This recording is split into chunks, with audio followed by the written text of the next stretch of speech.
एक गांव में रामलाल नाम का एक लकड़हारा रहता था। वो अपनी जीविका चलाने के लिए गांव के पास के ही जंगल से रोज लकड़ियां चुनता और उन्हें बेचकर कुछ पैसे कमा लेता था। इसी तरह उसका गुजारा चल रहा था। कुछ दिनों के बाद रामलाल की शादी हो गई। उसकी पत्नी बड़ी खर्चीली थी, इसलिए अब उतनी लकड़ियों को बेचकर घर चलाना मुश्किल हो गया था। ऊपर से रामलाल की पत्नी कभी नए कपड़े खरीदने के लिए तो कभी किसी दूसरी चीजों के लिए रामलाल से बार बार पैसे मांगती थी। अगर पैसे न मिले तो रूठ जाती। रामलाल अपनी पत्नी से बहुत प्यार करता था, इसलिए उसकी नाराजगी वो बर्दाश्त नहीं कर पाता था। रामलाल ने ठान लिया कि वो अब ज्यादा लकड़ियां इकट्ठा करके बेचेगा ताकि उसकी पत्नी को रोज रोज पैसों की कमी ना हो। पत्नी की इच्छा पूरी करने के लिए आज रामलाल घने जंगल तक चला गया और बहुत सारी लकड़ियां चुनकर बाजार में बेच दी।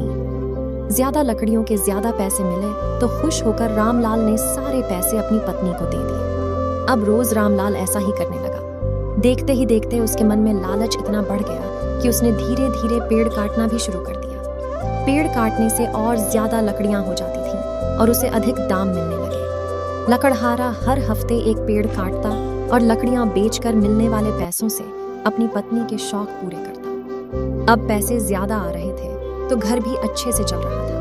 धीरे धीरे रामलाल ने पैसों को जुए में लगाना शुरू कर दिया। जुआ खेलने की लत ऐसी लगी कि रामलाल एक मोटी रकम इसमें हार गया। अब इस रकम को चुकाने के लिए रामलाल ने एक दो मोटे मोटे पेड़ काटने का फैसला लिया। जैसे ही रामलाल ने जंगल में जाकर अपनी कुल्हाड़ी को एक बड़े से पेड़ पर चलाने की कोशिश की, तभी पेड़ से आवाज आई, मूर्ख, तू अपने लालच के चक्कर में मुझे काट रहा है।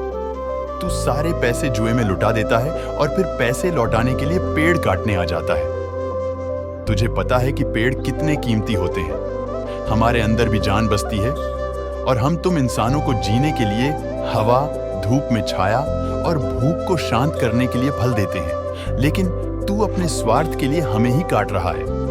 पेड़ ने कहा, आज तू रुक, यही कुल्हाड़ी मैं अब तेरे ऊपर चलाऊंगा। पेड़ की टहनी कुल्हाड़ी से रामलाल पर वार करने ही वाली थी कि वह गिड़गिड़ाने लगा। उसने माफी मांगते हुए कहा, मुझसे गलती हुई है, लेकिन मुझे सुधरने का एक मौका दो। अगर आप मुझे मार दोगे तो मेरी पत्नी का क्या होगा? वो अकेली पड़ जाएगी। आज से मैं किसी पेड़ को नहीं काटूंगा, यह प्रण लेता हूँ। यह सब सुनकर पेड़ को रामलाल के ऊपर दया आ गई। उसने रामलाल को छोड़ दिया।